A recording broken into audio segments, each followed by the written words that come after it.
Glorificamos ao Senhor dos Exércitos, porque você abriu seu coração para esse projeto.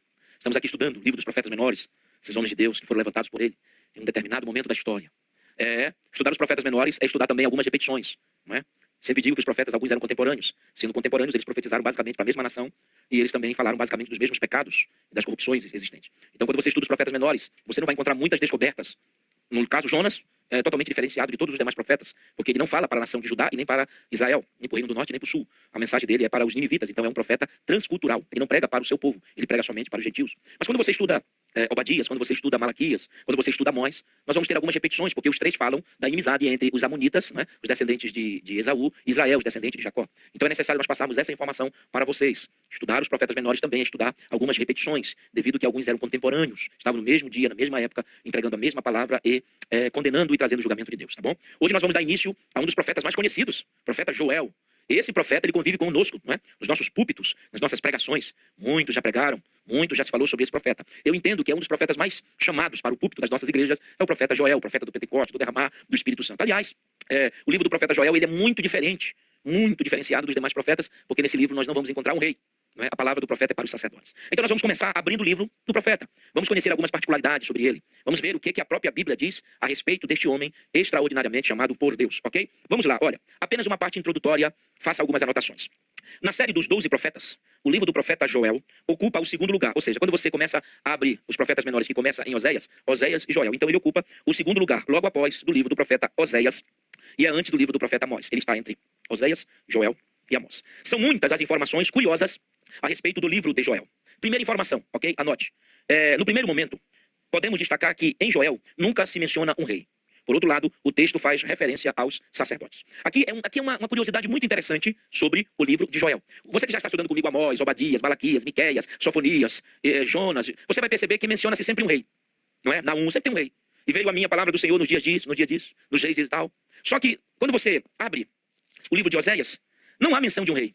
Porque a profecia de Oséias, de Joel, a profecia de Joel não é para o rei, mas sim para os sacerdotes. Porque Joel capítulo 1 e versículo 1 diz: palavras do Senhor que foi dirigida a Joel, filho de Betuel. Ouvi isto, vós anciãos, escutai todos os moradores da terra. Aconteceu isso em vossos dias, ou também nos dias de vossos pais. Então, quando se abre a profecia de Joel, não se faz menção de um rei.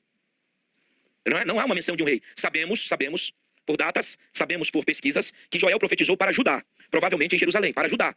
Então nós só precisaríamos achar, mas não é necessário. Sabe por quê? Porque a profecia em si não é para o rei, é para os anciãos, para o povo e para os sacerdotes. Então essa primeira curiosidade acerca do livro de Joel, ela é muito importante, porque os demais sempre se mencionam o rei. Mas no livro de Joel, não se menciona o rei. Se menciona quem? Os anciãos e os sacerdotes. Então a palavra de Joel primeiro é para os sacerdotes, segundo para os anciões e terceiro para o povo de toda a terra. Não se faz menção de um rei no livro do profeta Joel. Uma outra curiosidade sobre Joel é que não ouvimos falar dos tradicionais inimigos de Israel. Olha, sinceramente, isso não é puxar a sardinha para o nosso lado, não. Não é. Mas é que os professores se dedicam para levar para você o melhor. Quando você abre o livro de Joel, primeiro, não se faz menção de nenhum rei. A palavra de Joel é para três classes: anciãos, sacerdotes e todo o povo. Quando se abre o livro de Joel, não se faz menção dos grandes inimigos de Israel: os filisteus, os amonitas, os moabitas, a Síria, o Egito, como nós encontramos em outros profetas. Então existem duas lições extraordinárias, que aqui já dá um pano para manga. Olha só, não se menciona o rei e não se menciona os tradicionais inimigos de Israel. Por quê? Porque os oráculos que Joel recebeu é exclusivo para os anciãos, para os sacerdotes e para todo o povo. Olha que coisa extraordinária acerca do livro de Joel. Então, nós já estamos conhecendo algumas minúcias sobre este livro. Por exemplo, os assírios, não se menciona os babilônios, a Moabe, o Egito. Eu vou espirrar de novo. Entendendo que eu sou humano. E quem é humano sabe como é, né? Eu não sei o que está me dando hoje. Estou com muita garganta e estou espirrando. E olha que eu tenho uma viagem para fazer ainda. Então preste atenção. Outra coisa, em cena, estão somente aqueles povos que mantiveram relação com Israel no chamado pós-exílio, pós-cativeiro. Ainda devemos chamar a atenção para outro fato importante. Quando no texto de Joel se fala em Israel, não é edificado como Judá, e não com as tribos do norte. O interessante do profeta não está voltado para o norte. Ou seja, o ministério do profeta Joel é para o sul. Lembra para o sul? Lembra que eu falei aqui? Provavelmente para Judá, o reino do sul. Então existem três fatos interessantes a princípio sobre o livro de Joel. Vamos recapitular. Anote aí. Em primeiro lugar, não se faz menção de um rei na profecia de Joel.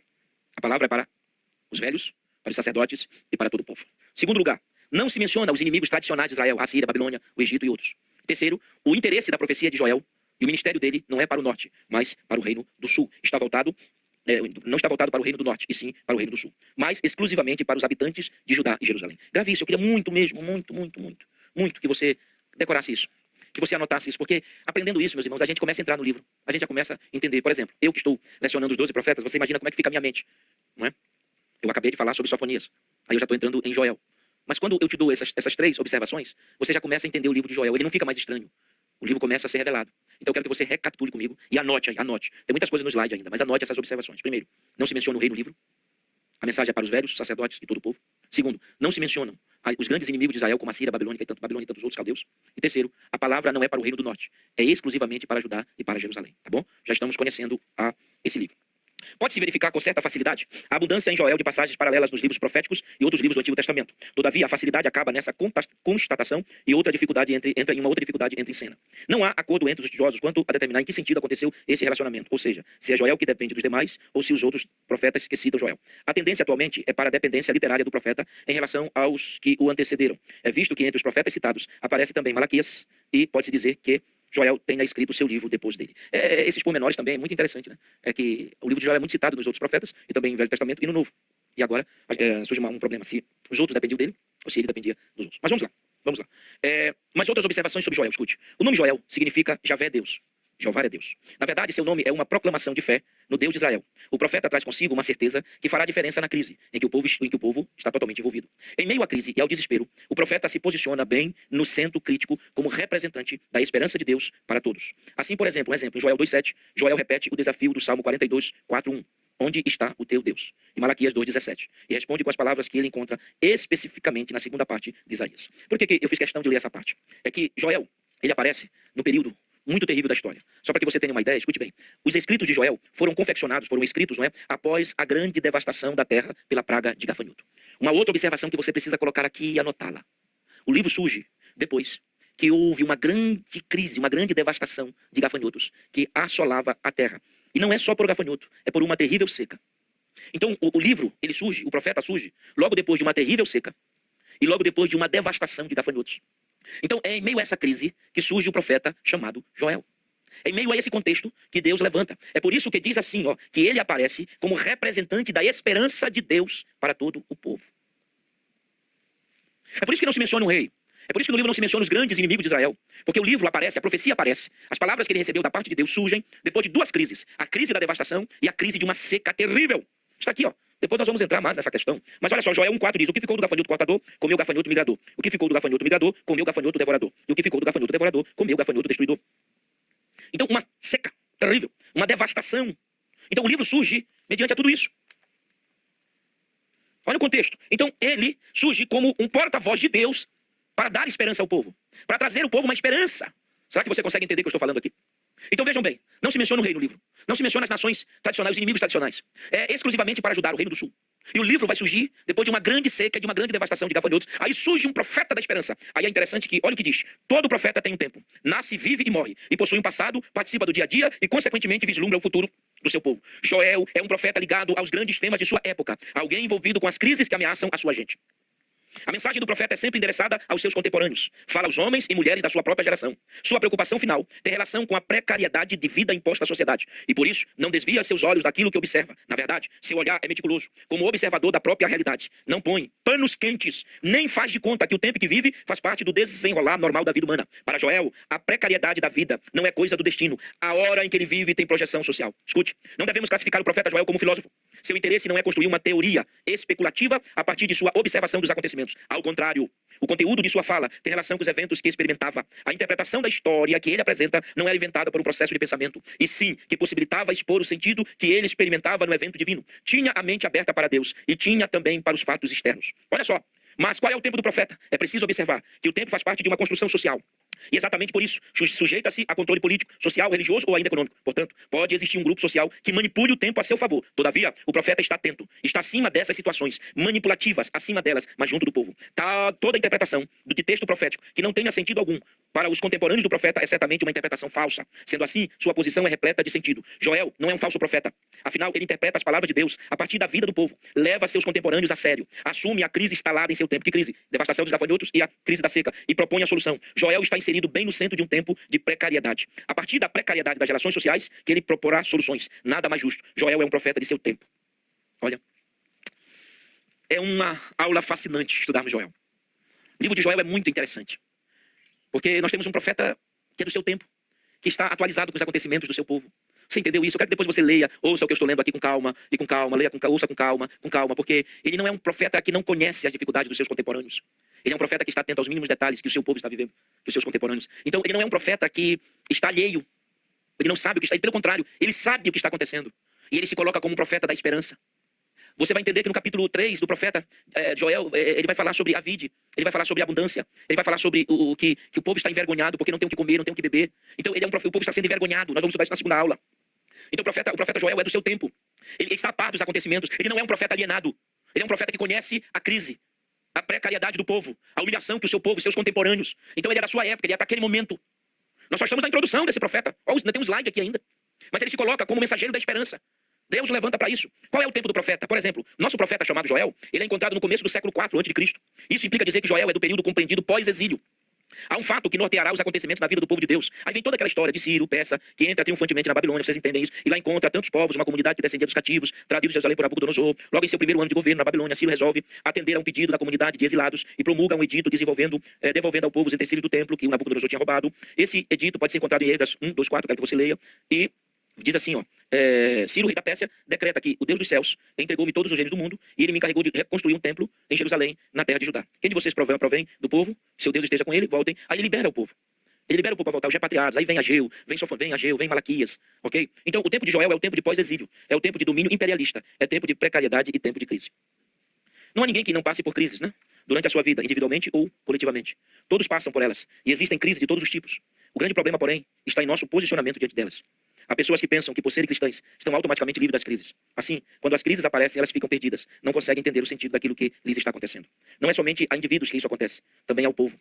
Joel é um dos chamados profetas menores. Sua hora é de crise. Seu livro tem somente 4 capítulos e muita crise. Nem sempre nos lembramos desse texto da Escritura. Às vezes só lembrado por causa dos versos citados em Atos 2, 17 e 21. No entanto, o livro do profeta Joel é muito importante. Quem conhece está mais preparado para viver a hora da crise. Meu Deus do céu. Você sabe, né, quando eu dou essa batidinha aqui assim, você sabe. Você já me conhece. Quando eu dou essa batida na mão é que eu queria soltar um glória. Essa parte introdutória do livro de Joel é tão fascinante que nós só queremos lembrar do livro de Joel sobre o derramado do Espírito Santo, o profeta do Pentecoste, vossos filhos e vossas filhas profetizarão. Nós vamos estudar na segunda aula. Mas é um ledo engano quando nós achamos que o Joel está só propondo isso em seu livro. Assim como nós estudamos Malaquias, que todos acham que Malaquias só fala de dízimo e de oferta. Quando nós estudamos que o tema central do livro de Malaquias é o culto. Um culto irreal, falso, entregando ovelhas doentes, cegas, para Deus. Então, aprendam isto. O livro do profeta Joel é o livro que nos ensina a vivermos em crise e vencermos estas crises. A termos uma posição no problema, no momento da crise. Não é o livro só da glória, do fogo, da profecia, da visão, não. É o livro que nos ensina que quem conhece o livro está mais preparado para viver a hora da crise. Porque Joel, ele entra no cenário como? Uma devastação, os gafanhotos comeram todas, a romeira, a palmeira, todas as aves do campo se secaram. Há uma seca terrível. E o povo é repatriado em pós-exílio babilônico. Então o povo está em crise. Os sacerdotes, e além da crise, os sacerdotes estão totalmente longe do compromisso, da aliança. Então quando se abre o livro de Joel, nós vamos entender que Joel é o profeta da esperança. Ele se levanta como um arauto, conhecendo o seu tempo, vivendo o seu tempo, conhecendo as necessidades dos seus contemporâneos. Ele não está alheio, ele está dentro da situação. Eu quero continuar nessa parte introdutória, eu só estou na introdução. Preste bem atenção. Joel, ele aparece no momento de muita crise, de crises terríveis. Olha só, escute, podemos deduzir que tenha vivido em Jerusalém, isso é aproximado, devido ao interesse que demonstra para com o templo, para o culto, ao tom que ele se dirige aos habitantes da cidade, e finalmente a missão que lhes atribuiu no futuro salvamento. Mas note-se, estamos no pós-exílio, pós-cativeiro babilônico. E somente isso já nos leva a perceber contornos especiais e específicos para Judá. Nessa época, devemos estar atentos a essas características. Vamos olhar, é só introdução, como estava a situação de Judá pós-exílio. Primeiro, Judá não é mais um reino independente. Perdeu o reinado independente. Segundo, depois da queda do rei de Israel, a Samaria foi transformada em província da Síria. Os reis neobabilônicos não mudaram essa posição. Judá, por sua vez, não recebeu status especial, tal como uma província. Terceiro, Jerusalém fazia parte da província de Samaria e era dependente administrativamente das satrapias. Sátrapas são governos locais. Satrapias são governos locais, tá bom? O povo de Deus se descobre como pequena etnia, perdida nas imensidões de um império multirracial. É obrigado a se submeter a um rei estrangeiro, que ditará normas e leis. Não controla nem decide mais o seu destino. Tudo isso aconteceu com Judá pós-exílio. Não tem esperança de uma independência política, nem um futuro imediato. Essa palavra, na verdade, Judá passou a ser uma província. E essa palavra aparece muitas vezes. Portanto, esclarecer e enriquecer com mais alguns detalhes desse tema. A província em si mesma, pequena, dificilmente compreendia mais de 2.000 a 3.000 quilômetros quadrados. A província era ainda dividida em nove distritos, sob o comando de um oficial. É uma época difícil para Judá. perdeu a monarquia, perdeu a autoridade, deve estar sempre sujeita a um rei estrangeiro. É um desânimo muito grande. Mas é nesse contexto que aparece quem? Joel. Com uma palavra de esperança. É nesse contexto que aparece Joel. Uma palavra sendo a ponte que vai animar esse povo, tirá-los da vergonha. É por isso que você vai entender comigo na segunda aula, quando Joel diz assim, e o meu povo não será mais envergonhado. Porque agora Judá perdeu o status de nação. E Judá agora submete-se a um rei estrangeiro, a um governo de um rei estrangeiro. Eles estão vivendo uma crise de seca, a crise da devastação. As eiras estão vazias, os lagares estão vazios. Vivendo, mendigando, pedindo esmola para sobreviver. É nesse contexto que surge o profeta da esperança. Qual é a função de Joel? Escute, são apenas observações. Antes de mais nada, é preciso conhecer a situação que se refere ao livro do profeta Joel, e nós já estamos conhecendo. Ela é apresentada no primeiro capítulo, uma praga aniquiladora de gafanhotos assolava a terra de Judá. Lá moravam judeus em torno do templo de Jerusalém, liderados por sacerdotes. A terra, que estava agora sendo devastada, era um dos mais fortes laços entre Deus e o seu povo. Todos os dias o povo oferecia o produto da terra no templo do Senhor. Tal oferenda chamava-se Tamit. Por causa da praga, o povo não tinha mais condições de trazer a sua oferta. Olha o que diz Joel 1:9. No templo de Javé não há mais ofertas, nem libação de vinhos. Os sacerdotes, ministros de Deus, estão todos de luto. Vejam bem, eu ainda não estou entrando, eu estou só caminhando aqui. A situação era tão grande, porque os habitantes eles viviam em Judá em torno do templo. E no período de Joel não se chegava a Deus sem levar nada. Então, devido à crise assolada pelos gafanhotos, todo o produto da terra, que era colhido pelo povo, e ofereciam a Deus, que se chamava Tamid, ofereciam a Deus como ofertas, como gratidão. Isso é muito comum no Velho Testamento. Eles não tinham mais o que oferecer, porque a terra estava totalmente assolada. E a terra tinha uma ligação direta com Deus, porque eles colhiam o produto da terra e ofereciam no templo uma oferta a Deus. Não tendo mais essa oferta, não tendo mais o que colher e não tendo mais o que levar, essa oferta ela começou a ser o quê? Destruída. É por isso que os sacerdotes estão de luto, porque eles não têm mais como praticarem o sacerdócio, porque o povo não tem nada para oferecer a eles e eles oferecerem a Deus. Então, a crise instalada pelos gafanhotos, ela vai atingir todas as áreas do povo. Ela vai atingir a área espiritual. O povo não tem mais o que oferecer no templo para Deus. A crise vai atingir a área social, física, financeira, porque não tendo mais o que colher, eles não tinham mais o que vender para ganhar o dinheiro para suprir as suas necessidades. Então percebam que a situação é tão difícil que o versículo 9 diz que os sacerdotes, eles estão de luto, porque eles não têm mais o que oferecerem para Deus. Escute, além disso, o povo estava sofrendo com traficantes de crianças. Ah, Jesus. Olha o que diz Joel 5. Despertai ébrios e chorai, gemei todos os que bebeis vinho. Gemei por causa do vinho novo, porque foi tirado da vossa boca. Então a gente entende que existe um grande pecado aqui, que é o pecado da embriaguez. Além disso, o povo estava sofrendo com traficante de crianças. Olha o que diz a Bíblia. Vocês venderam os gregos, os filhos de Judá e de Jerusalém, somente para afastá-los de sua terra, pois agora vou tirá-los do lugar para onde foram vendidos. Faço voltar contra vocês aquilo que vocês praticaram. Então, se tu entenderes com calma, nós vamos descobrir aqui dois pecados. O primeiro pecado, Joel capítulo 1 e versículo 5, que é o pecado da embriaguez. Um outro pecado é Joel capítulo 3 e o versículo 4, que diz, ora, que tendes vós comigo, Tiro e Sidom, e todos os termos da Filístia, acaso quereis vingar-vos de mim? Se assim vos quereis vingar, bem depressa farei cair a vossa vingança. Levartes a minha prata e o meu ouro, e as minhas coisas desejáveis e formosas, e metestes nos vossos templos. Vendestes os filhos de Judá e os filhos de Jerusalém, aos filhos dos gregos, para os apartar para longe de seus termos. Olha a situação. Recapitula comigo. Calma, muita calma. Preste atenção. Nós estamos olhando a parte introdutória do livro de Joel. Joel não menciona rei.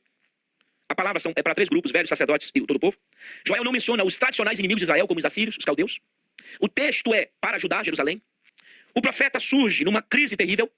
Os escritos de Joel aparecem logo depois da devastação feita pelos gafanhotos e uma grande seca. Tá? Israel vem, Judá é repatriado. A sua mensagem é pós-exílio. Israel perde o status de nação. Passa a ser praticamente uma satrapia. É governado por um rei pagão estranho.